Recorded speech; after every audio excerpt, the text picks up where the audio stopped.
We are live. Thank you, Lord, for we are live. Welcome po sa ating programa, ang Gabay sa Biblia sa Radyo. And this is the Wednesday edition, your midweek blessing sa pagising. Kasama niyo po, Coach Jason Rivera, and together with my partner. Yes, smartly T. Isidro po, brotherly yours. Magandang umaga po sa inyong lahat. Nako, Brother Mark, mga kapanalig. Nako, ilang tulog na lang at magpapasko Yes. na. We are in the, of course, the third week ng Advent, and it's the, di ba, coming from joy, gaudete. Yes, Kamusta Gaudet. po kaya, no, ang kumbaga paghahanda natin, no, sa paparating na Pasko. Nagsimula na, Brother Mark, ang simbang gabi. Yes. Ayan, sino po sa inyo ang mga, di ba, talagang Mhm. nag-promise, no, na magsisimula ng simbang gabi? At maaring iba naman nakamiss, nako, hindi naman po yun, so kung nakamiss kayo, ang mahalaga dyan ay patuloy tayo naghahanda at patuloy tayong, di ba, looking forward at excited sa paparating na Pasko. Brother Amen. Mark, no, sa ating pasimula, it's already December 17, Mhm. 2025, at napakaganda ng ating question for today, no? We want to share that with them. Ayan.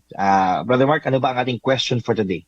Yes, yan. Ano po mga kapanalig, ang ating pong pagninilayan ngayon is sa anong paraan ka mas madalas kausapin ng Diyos or ng ating Panginoon? O di ba? Saktong-sakto 'yan mga kapanalig, dahil sa ating kumbaga parang paalala sa ating lahat, no, na patuloy na nangungusap ang Panginoon sa ating buhay at definitely sa mga nangyayari sa ating paligid, no, kaganapan Very sa ating true. bansa. Importante na ang Panginoon ay patuloy na mangusap sa atin. Hindi natin hihintayin ng Pasko, no, para Lord magsalita ka ngayon pa lang, in our own experiences, in the ups and downs of life. We ask God, we pray na, Lord, kausapin mo kami.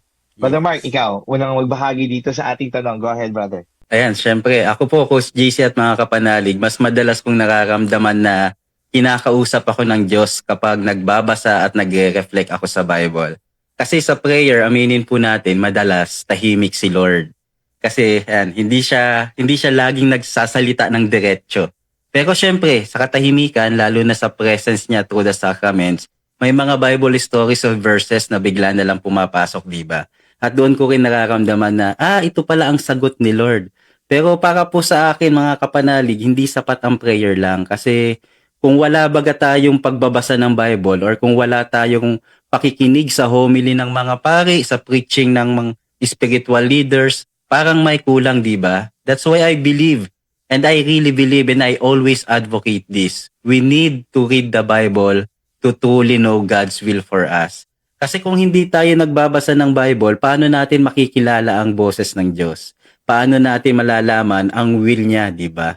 And anyway, minsan din kinakausap tayo ng Diyos through community, through people we meet. May taong biglang magsasabi ng isang linya o magpapayo.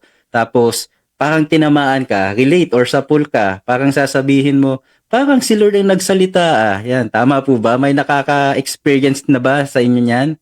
And syempre, minsan naman sa unwanted circumstances din, Coach JC, yung una, ang sakit, ang gulo, parang walang sense, pero later on, kapag binalikan mo, sasabihin mo, buti na lang pala nangyari yon. And I believe God also uses those moments to speak to us. And saka pala ito, gusto ko lang din i-share, Coach JC, kasi recently nga po, sa parish namin dito sa Barangay Don Bosco, Parañaque, ang National Shrine of Mary Help of Christians Parish ay na-declare siya bilang Basilica nito lang December 8 on the feast day of Immaculate Conception. At personal po ito sa akin kasi as you know, I am a byproduct of the peace. Isa po akong unchurched na agnostic dati.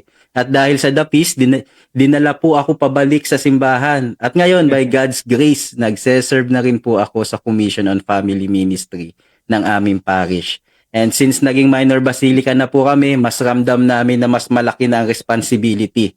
Mas kailangan paghusayan ng service sa couples at families, mas lalong palalalimin ang accompaniment at catechism programs. At para sa akin, ito po ay isang malinaw na paraan din kung paano kinakausap ng Diyos ang community namin. Na para bang tawag niya ito para mas maging seryoso, mas malalim, at mas tapat sa pananampalataya. Ayan, Coach GC, how about you, Coach? Amen. Ako, napakaganda ng pagbabahagi mo, no, Brother Mark. Isang paalala talaga sa atin na, yan, patuloy nang ngusap ang Panginoon Diyos sa atin. Sa akin naman, napakaganda kasi tayo ay pumasok na sa panibagong kumbaga liturgical calendar ng simbahan at nangungusap ng Panginoon Diyos, no, dito sa iba't ibang seasons, no, iba-ibang pangyayari at events that we actually look forward, no. Halimbawa, ayan na nga, in the Advent season, so far, nag-reflect na tayo, no, sa season of kumbaga parang Advent ng hope, ng Yes. ating ng kapayapaan, no, na nandiyan rin niya yung joy, no. Hindi love, joy, hope lang, no? Importante talaga pag-nilaban natin, no? Ang Panginoon Diyos, no? Sa bawat linggo na ito, no, ng Adviento at paghahanda para sa naalapit na Pasko, no? Iba ang Advent season sa Christmas Mm-mm. season. Sabi nga, Christmas season starts on December 25, 85. no? At pag-aalala natin na kapanganakan ng Panginoon hanggang sa mag-Three Kings, no? Pero alam naman natin dito sa Pilipinas, September pa lang, no? Bare months pa lang, nagsimula na ang Pasko, no? The Christmas season. Yes. And when you look into the liturgical calendar ng simbahan, ayan, nandiyan na kaagad yung mensahe niya, no? Sa Advent, Christmas, no? Epiphany, no? Baptism, ordinary time, tapos ito yung, di ba? Lenten season, no? The Holy Week, tapos, di ba, from Easter Sunday, Ascension, Pentecost, ordinary time, hanggang sa iyo na nga, yung Christ the King. Kaya November pa lang, talagang bagong taon na, no? Nagtapos ang liturgical calendar at bagong taon para sa atin, no? Mga Yes. Kristiyanong Katoliko. Pero siguro, ang dagdag ko lang dyan, tumutulong yun para gabayan tayo. Kumbaga parang may mood, may season. Pero still, ang Panginoon Diyos, hayaan natin magsalita sa bawat karanasan ng ating buhay. No? Lalo-lalo na sa Amen. mga pagsubok, sa mga pangyayari, no? Yung mga blessings natin sa buhay. No? I remember Brother Bo even sharing this kasi umatin ako, brother, ng last feast in Congress, no? With Brother Alvin Barcelona at nandun ang Feast Bay Area District. At doon sinabi ni Brother Bo na importante talaga na tayo ay magpasalamat Mm. bago tayo look forward for a new year. At balikan natin, no? Ano ba yung mga naging blessings natin? And then, let's also pray and prepare, no? Plan for 2026. No? At nandyan yung ano bang gusto nating mangyari? Ano ba ang gusto nating gawin ng Diyos sa ating mga buhay? And then, definitely, that's what we want to offer in trust, in surrender sa ating Panginoon. Kasi God has been faithful itong buong Amen. 2025. Kaya mag-look back tayo with gratitude. But also, let's learn, no, kung ano mga pwedeng take away natin. But now, let's all use this, no? Gratitude, lessons that we have learned as we prepare for a brand new year. Kasi hindi lang naman Pasko ang pinaghahandaan. Ayan na ang paparating na bagong taon, no? Kung titingnan mo, December 17, nasa kalagitnaan na tayo, and we're all excited for that. At dahil dyan, no, importante rin, brother, na tinutulungan tayo ng ating community ng feast. Sabi mo nga, ikaw naman sa iyong parish, and it's really a blessing, no? Yes. From being, kumbaga parang na-renew ka, no, in your faith. Amen. Ito na, you're now active in the parish, no? At sa atin naman, sa ating Light of Jesus family, sa ating event na the feast, letting you know po na sa Feast Bay Area District, meron pong last feast this coming December 21 with 3 sessions. Sa umaga, 8 a.m. at 10:45 a.m. session. At sa hapon, I'll also be serving in the afternoon session with Brother Alvin Barcelona and Brother Tony Valenzuela at 1:45 p.m. session. Ito po ang last feast natin ng Bay Area sa Rizal Park Hotel this coming December 21. After niya, may konting bakasyon, pero ang balik niya, no, definitely sa unang Sunday ng January. And of course, no, mamaya naman sa ating Feast U-Belt, letting you know, ang ating series po ay Adventure Ahead. O, di ba? Adventure Ahead. Yun na nga yung pinakita ko kaninang liturgical calendar ahead. Talagang kapag kasama mo ang Panginoon Diyos, no, ups and downs yan, nandyan siya. No? At there's so much in store. The best is yet to come. Amen. Mamaya po, meron tayong online feast sa ating Facebook page, The Feast U-Belt at 6 p.m. And makakasama ko po dyan si Coach Vince Manarang, no? At excited ako dahil ang pag-uusapan namin ay love adventures, di ba? From hope adventures, peace adventures, ito naman, love adventures, no? Joy adventures, no? At next week nga will be love adventures. Tapos, meron tayong special online devotional ngayon, a Simbang Gabi devotional, O Come. Of course, with Brother Bo Sanchez and possibly other sharers. Nag-start na po siya kahapon dahil nga Simbang Gabi. Yeah. At letting you know that you can listen to this, no, sa ating pong iba't ibang platforms. No? You can actually download the Feast app. And again, you'll be blessed with the reflections that we have I believe always at 12 p.m. no, sa Light of Jesus Family Facebook page, nandyan po yan. And speaking of that, brother, ayan, ang gabay po ay Mondays to Fridays, 5 to 5:30 ng umaga, Philippine time. Kapag ka Sundays po, it's 8 to 9 o'clock ng umaga. Kaya simulan natin ang bawat araw ng may magandang balita at may ngiti at pag-asa. Every gising is a blessing. At tayo ay napapanood ngayon sa Veritas TV, Sky Cable Channel 211 at sa Facebook Live natin ng DCRV 846 sa Light of Jesus Family Facebook page. Mamaya, brother, after the break, babasahin natin yung mga comments nila, yung kanilang mga text message sa ating YouTube rin, no? Veritas PH at napapainggan sa Signal Cable Channel 313 at e-radio portal. Pwede po kayo mag-text sa amin at 0918-837-4827 or 0918-VERITAS. At sa pagkakataong ito, no, bago tayo magdasal at itaas sa Panginoon ang ating mga prayer petitions, no? Salamat din po sa mga nag-share ng Facebook Live, nagpapadala ng mga likes, at ng mga heart reacts at ng mga stars. Salamat po sa inyo. Ang magbabasa ng ating kwento gabay, Brother Mark, ay isang matalik kong kaibigan, no, in the speaking industry. His name is Raf Leo. At siya ay isang creative entrepreneur. In fact, siya ang person behind Halo Halo Monster, no? At isang design thinker. In fact, he's even a facilitator for design thinking workshops.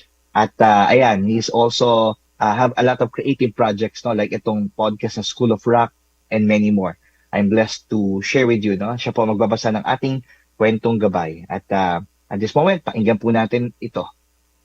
Ang pamagat ng ating kwentong gabay ay Tahimik na Diyos, na isinulat ni Maymay Salvosa Trinidad at ito ay inspired sa Genesis 49 verse 2. Mga anak, lumapit kayo at makinig sa akin na inyong Ama.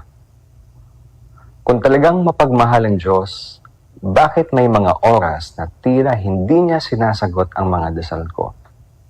Bakit minsan pakiramdam ko'y pinabayaan na niya ako? Ilan lamang ito sa mga tanong pagkatapos kong makunan ng pangatlong beses. Sa paghihimok ng puso ko, naramdaman kong inaakay akong mag-aral ng masteral sa kurso na Pastoral Ministry. Habang tinatalakay namin ang buhay ni Job sa klase, sinabi ng aming professor na si Father Rusty, ang tugon ng Diyos ay nakatuon sa gawain, hindi sa mga salita. Sumagot nga ang Diyos sa akin, hindi sa salita, kundi sa mga pagmamahal na gawa. Inadya niya kami sa kasamaan, pinalakas ang pagsasama naming mag-asawa at niyakap kami sa pamamagitan ng mga taong tumulong at nagdasal para sa amin. Mahirap makinig kapag tila tahimik ang Diyos, lalo na kapag nasasaktan tayo. Ngunit hindi lamang pala dapat tenga ang gamitin ko sa pakikinig, kundi puso. Dahil maraming paraan ng Diyos upang iparating sa akin kung gaano niya ako kamahal. Maaaring tila tahimik ang Diyos minsan, ngunit hindi siya bingi. Nangungusap siya sa pagpapadala ng kanyang anak sa mundo. Manalangin tayo. Jesus, alam kong nakikinig ka sa tuwing tumatawag ako. Tulungan mo akong makinig din sa iyo. Alam mo, habang binabasa ko itong tahimik na Diyos, parang tinamaan ako sa pinaka-sensitive na bahagi ng buhay ko. Ngayon, yung usaping negosyo at pera. May mga panahong nagdarasal ka ng taimtim. Like, Lord, ginawa ko naman lahat. Nagtrabaho ako, nag-risk ako, nagtiwala ako. Pero parang tahimik. Walang breakthrough, walang biglang solusyon. Sa totoo lang, may mga araw na tatanungin mo ang Diyos, Lord, mahal mo ba talaga ako? Bakit parang hindi ka sumasagot? Pero habang pinagninilayan ko ito, may isang linya na hindi ako tinantanan. Ang tugon ng Diyos ay nakatuon sa gawain, hindi sa mga salita. At doon ko na-realize, baka naghihintay ako ng himala sa numbers. Pero ang ginagawa pa ng Diyos ay hinuhubog muna niya ang pagkatauhan ko bilang steward, bilang leader, bilang ama bilang father, no? Head of the family. Hindi niya agad inaayos yung cash flow, pero inaayos niya ang disiplina ko. Hindi niya agad binibigay ang sagot, pero pinapatatag niya ang loob ko para hindi ako sumuko. Minsan kasi ang mga sagot ng Diyos sa financial struggle ay hindi instant provision, kundi endurance, clarity, at tamang tao sa tamang oras. Kung ikaw ay nasa ganitong season, may negosyo, may utang, may takot, may tahimik, at tahimik ang langit, gusto kong ipaalala sa iyo, hindi tahimik ang Diyos. Tahimik lang siya while working behind the scene. Hindi siya bingi sa prayers mo. Inaayos niya ng mas malalim na bagay sa loob mo. Makinig hindi lang sa resulta, kundi sa proseso. Dahil doon kadalasan nagsisalita ang Diyos. Is it okay if I pray for you? May the Lord give you peace in this season of uncertainty. I declare that even in financial pressure, God is shaping wisdom, strength, and favor in your life. May doors open in His perfect time, and may your faith grow deeper than your fear. In the name of the Father, and of the Son, and the Holy Spirit. Amen. Amen. Patuloy tayong manalangin. Sa araw na ito, tinatanggap ko ang lahat ng pag-ibig ng Diyos para sa akin. Sa araw na ito, ako ay nagbubukas sa hindi masukat, walang hanggan at nag-uumapaw na kasaganaan ng Diyos sa buong sanlilikha. Sa araw na ito, ako ay nagbubukas sa biyaya, kagalingan at himala ng Diyos. Sa araw na ito, ako ay nagbubukas sa salita ng Diyos upang ako'y maging kahalintulad ni Jesus araw-araw. Sa araw na ito, aking itinatanghal na ako ay mahal ng Diyos, ako ay lingkod ng Diyos, ako ay makapangyarihang kampi ng Diyos, at dahil ako ay pinagpapala ko ang mundo. Sa ngalan ni Jesus, Amen.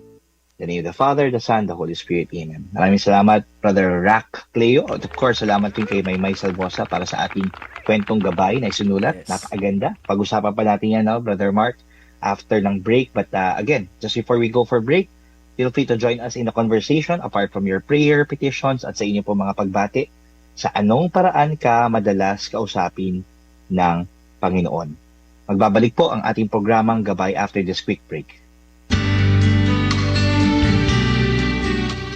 Almusal na! Kumain ng tama, mag-exercise at mag-Ampalaya Plus. Clinically tested, ang Ampalaya Plus ay tumutulong sa pag-control ng blood sugar. Ang Ampalaya Plus ay may inam sa mga diabetiko at pre-diabetics. Kaya mag-Ampalaya Plus araw-araw. Mahalagang paalala, ang Ampalaya Plus ay hindi gamot at di maaaring gamitin paggamot sa anumang uri ng sakit.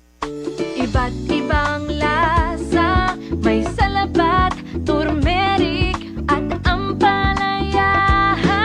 Idaan sa gaan, Idalay Herbal Tea na yan. Kaming magtutropa, laging ganado. Sa trabaho, Ganado! Sa pamilya, Ganado! At syempre, kapag good times, Ganado!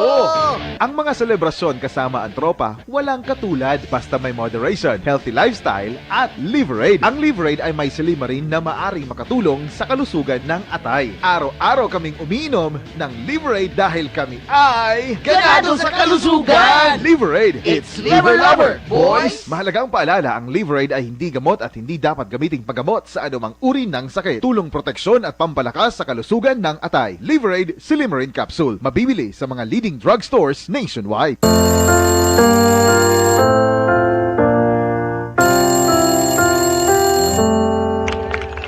Welcome back sa ating programang Gabay sa Biblia sa Radyo, and this is the Wednesday edition, your midweek blessing sa pagising. Bawat umaga ay panibagong pag-asa, kaya gising na kasama ang Gabay sa Biblia. And Brother Mark, no, at Yes. mga kapanalig, welcome back po.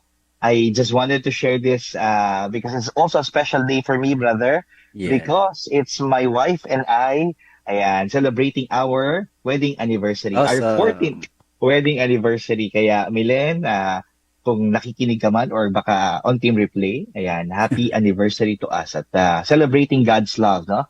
At hindi lang yan sa marriage natin, but even in our family. Because brother, this week as well, talagang double celebration, no? Bago ang magpasko, bago ang birthday ni Lord, si Yana rin will also be celebrating her birthday on December 20. Kaya happy birthday, Yana. Happy birthday. At excited ako, brother, kasi kakapanalo niya lang, no, na kanyang singing contest na sa Bulprisa, no, dito sa Bulacan area, at siya ay lalaban, no, next year January sa provincial naman. Kaya Wow. thank you for sharing the gift of music, no, to the world. Kaya celebrating life and love. Maraming salamat, Milen at Yana. You are God's best gift ngayong Pasko.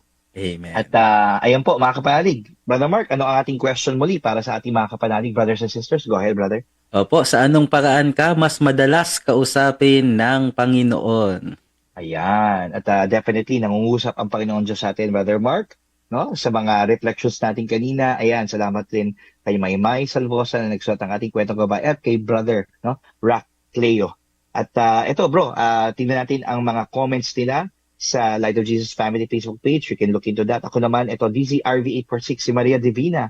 Mapagpalang araw, mga kapanalig. Ayan, salamat Panginoon sa bagong buhay at muli niyong ginising. Gabayan niyo kami. Ayan, at this one is from Maria Divina from Binangonan, Rizal. Si Rick Galang, mapagpalang umaga po sa ating lahat, mga kapanalig. At si Ana Belen, no? Madami po, ayan, akong tinatawag na mga anghel at ordinaryong tao sa aking paligid. Ginagamit ni Lord, no? Ang mga mahal ko, sila ang nagpapahiwatig ng presence niya at hindi niya ako pinababayaan araw at gabi. O, di ba? Ganda nito. At ayan, nagpapasalamat siya. Umaatin raw siya ng simbang gabi ngayon. Ayan, at opo, sobrang dami rin, no? Ng mga pagsubok at never akong bibitaw. Naku, tama po yan, no? Si John Cena, brother, na nag-retire ng wrestling, di ba? World. Sabi niya, never give up. Naku, yan po ang mensahe ng Diyos para sa ating lahat. At ayan, si Chona naman, good morning. Si Rick from Balik-Balik, Sampaloc, Manila. Brother Rick, ayan. Piyesta dyan, no, ng Loreto.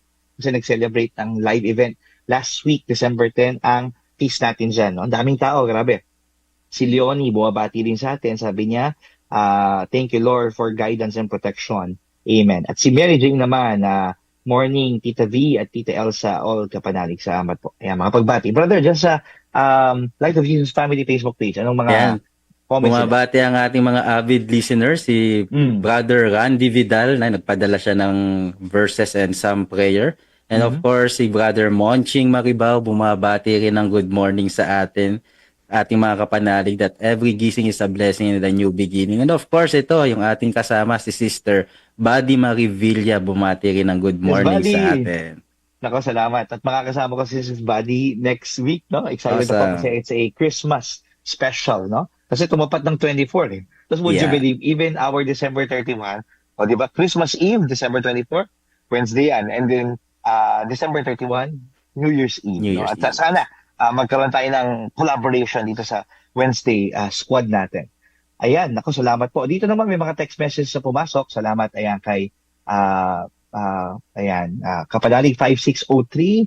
Buwabati sa atin, grateful for all God's blessing for me and my family. Please include in your prayers my family, loved ones, and especially my grandchildren for healing at good health, no? At safety and protection, financial blessing. Nanay Dulce Fabre of Las Piñas. Kayo Panalig 9941, ayan, from Quezon City.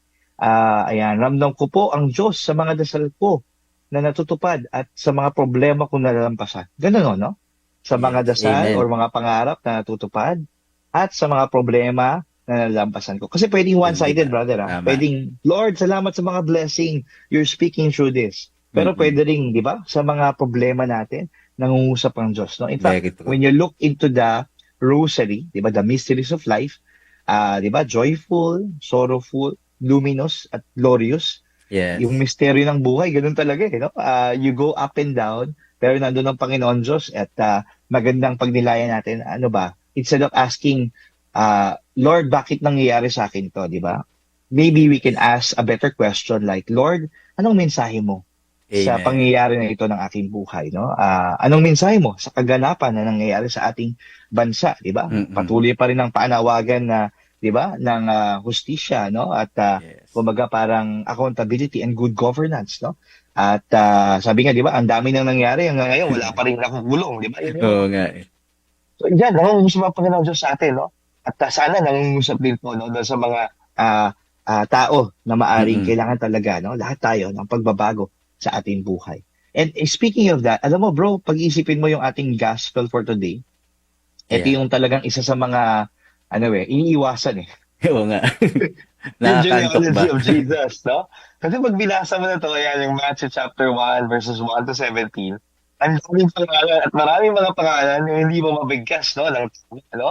At doon lang binabanggit na ito yung pinagmulan, no, yung origin niya. Kaya parang family tree, no, pag titingnan natin. Yes. At mula kay Adan, no, kay Adam, no, to Noah, to Abraham, at least ito yung mga patriarchs, no, yung mga talagang champions natin, mga heroes of faith, no. Of course, no, the lineage to King David and then leading this to Jesus Christ, no. Ilang salin lahi ito ilang generation. Yes. Pero dito, makikita mo na merong 5 babae, no, na nasama, no. Kasi during that time, patriarchal nga tsaka talaga highly dominated Yes. ng men. Pero dito talaga makikita mo ang Panginoon Diyos, no? Gumagamit siya ng ordinaryong mga tao at akala natin parang napakasimple pero gagamitin yun ng Diyos para, di ba, magkaroon ng plot twist, no? Plot twist, Yeah. no?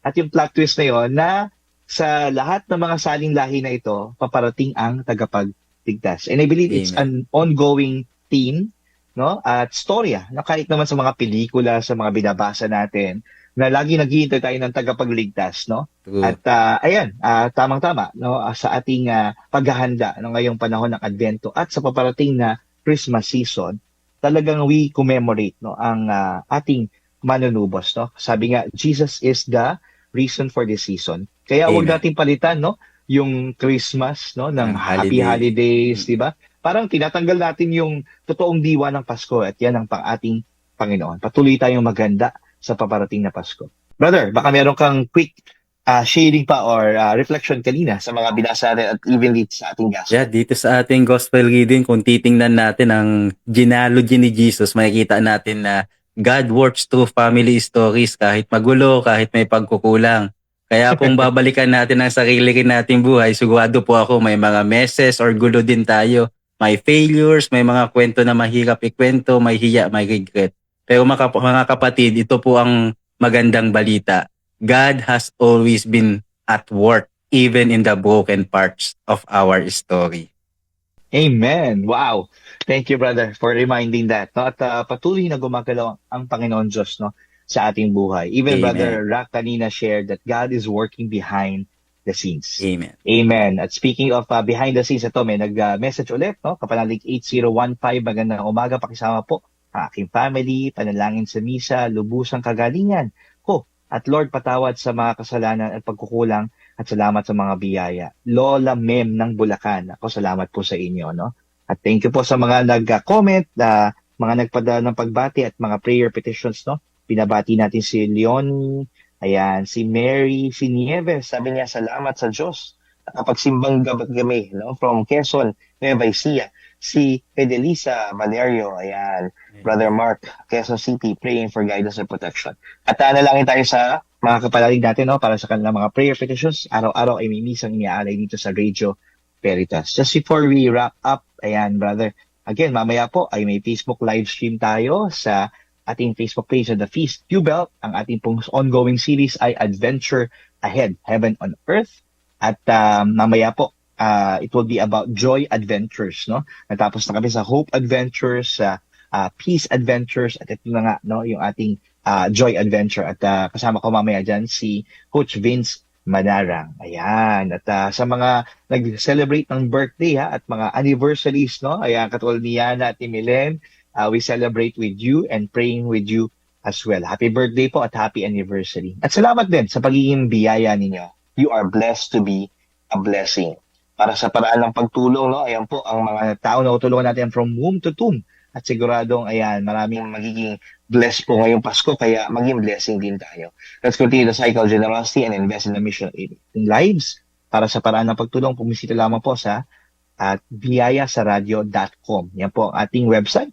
Pwede kayo magbigay ng one-time giving at ng regular giving. And your giving goes a long way. Maraming salamat po. Muli, bisitahin niyo po biyayasaradio.com. Alright, Brother Mark, just before we pray, baka may humabol pang comment dyan sa Light of Jesus family. Ayan, walang humabol. Alright, nako, definitely kung walang humabol, ang Panginoon Diyos hahabulin kayo Amen. ng ayan, Very good. blessing at ng kanyang mensahe. Salamat, Brother Mark, for serving with me. Salamat din, no? Thank you din. Ayan, sa mga kasama natin, no? Si Kuya Kenneth, si Kuya Jimmy, thank you po sa inyo, no? For being a blessing. Alright, Manalangin po tayo in the name of the Father, the Son, the Holy Spirit.